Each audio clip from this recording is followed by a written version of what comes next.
Well, I mean, the U of M itself didn't want Prop 2 to happen, right? Like they were trying. U of M has tried everything in the book to try to be able to admit non-white students, and every time they try something, they get sued. And Prop 2 was just like the nail in the coffin because admissions for black students plummeted the next year, and we have not regained, where we were. So I mean, it's been tough ever since for over a decade now. But it's not for lack of trying by the admissions offices, by the administration itself. Like they want black students, but yeah, like you said, there's still a very strong conservative bent among students, among some faculty, and yeah, it leads to lawsuits every time. And it's so unique too, as you speak about that, because I grow older and now I get more white homies, and then I hear the stories about, my sister's had a 4.0 her whole life, and I heard it's like a guy from, a city in Detroit that had a 2.5 and a felony, and he's getting in, and I'm like, is this real? You know what I'm saying? Like, is this real? Like, and then furthermore, I used to think that way, but now I'm gonna even lean in and say, okay, let's say that is real. As your white sister with a 4.0 her whole life already has so many other societal advantages, white privilege, that if this consideration in this institution and nobody ever walked on U of M's campus and felt as though you were walking in the Def Comedy Jam, so it's like I don't know if his or her the black student is quote unquote taking away this scarce resource, though I know admissions is a certain amount and everything. It's a multitude of other opportunities for the white student. Well, not only that. One, those kinds of anecdotal stories are not the norm, right? But what people fail to realize is that you get points. Like there's a point system on the application, right? Like you get points for if your family members are alum. You get points if your family members have donated significantly to the institution. You get points for art, for music, for other like extracurricular activities. There's all these other things you get points for. No one complains about those, right? It's not that same person with the 4.0 whose dad probably went to Michigan, which is why they want to go to Michigan. They get points for that. Let's remove those too. Let's see how people begin to fare once you take away some of these other privileges that people get. So race as a consideration. One, it makes the classes more robust. It actually makes the learning better. So I teach at U of M now.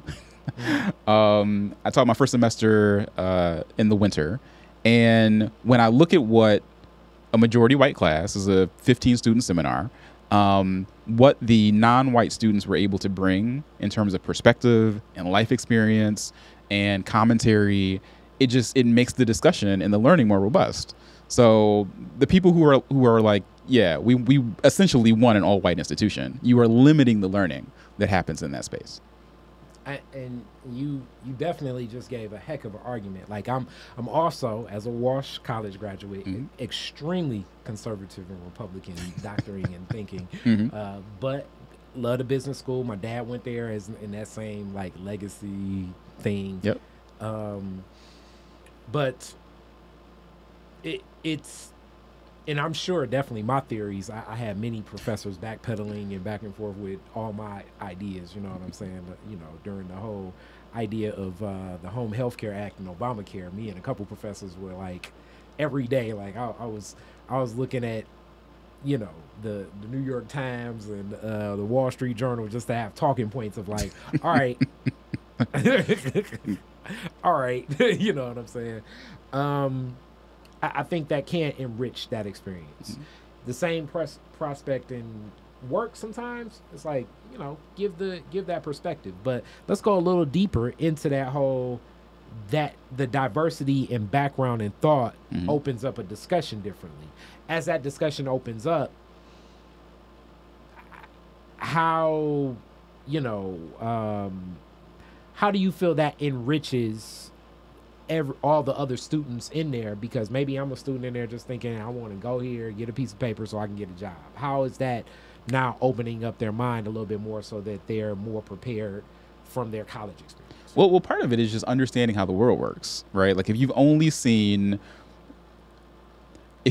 been in a group of people with a similar perspective, right? Now you have other people from other places that don't look like you, the benefit of diversity, telling you about their own life experiences, their own view of healthcare access, right? Like everybody else may have experienced where, yeah, I've been on my parents' healthcare, and that's just how healthcare works in the United States. Well, what if your parents' job doesn't provide that? Like, what does healthcare access then mean? Having that conversation in a political science course, in a social work course, in a medical school course, like that changes the way that the other students who have experienced privilege most of their life understand how the world works, and begins to allow them to posit differently on how you create solutions for the rest of us, essentially. It also takes a really astute faculty member to be able to facilitate the conversation well. So on the one hand, you need diverse students, but you also need diverse faculty to be able to understand the value that Akari brings to the conversation, being able to say, this is why we do or do not need this policy based on your life experiences, based on what you've seen in your community, in your city, etc. I need to be able, as a faculty member, to be able to value that and, in fact, shift the conversation based on what you've said. So that's what I try to do. Mm-hmm. But yeah, like it absolutely opens people up to new ways of thinking about the world. So as we're thinking of these new ways of approaching the world, Mm-hmm. let's get more in your journey from school. So Sure. Law school, Mm-hmm. well, bachelor's in law, and hats off to, just, the going through the test alone. Law is interesting. As the great Todd Russell Perkins, love Attorney Perkins, says, it's like a strange bird, because it's based on precedent, it's based on fact, it's based on statute, it's based on law, but it also has a whole lot to do with the makeup of the courtroom, Mm-hmm. makeup of the judge, if it is a jury trial, makeup of the jury. Mm-hmm. Even to me, I'm big in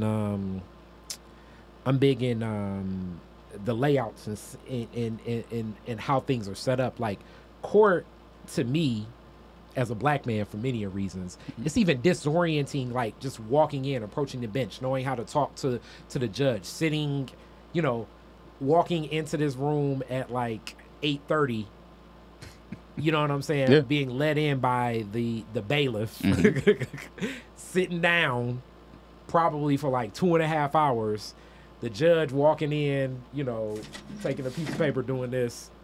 It's a strange world. You, yeah. And then turning around, talking a little bit to the bailiff, walking back out. You know what I'm saying? Mm-hmm. And then it's like, damn, can I ask the bailiff, like, yo, man, should I put some more money on my meter, bro?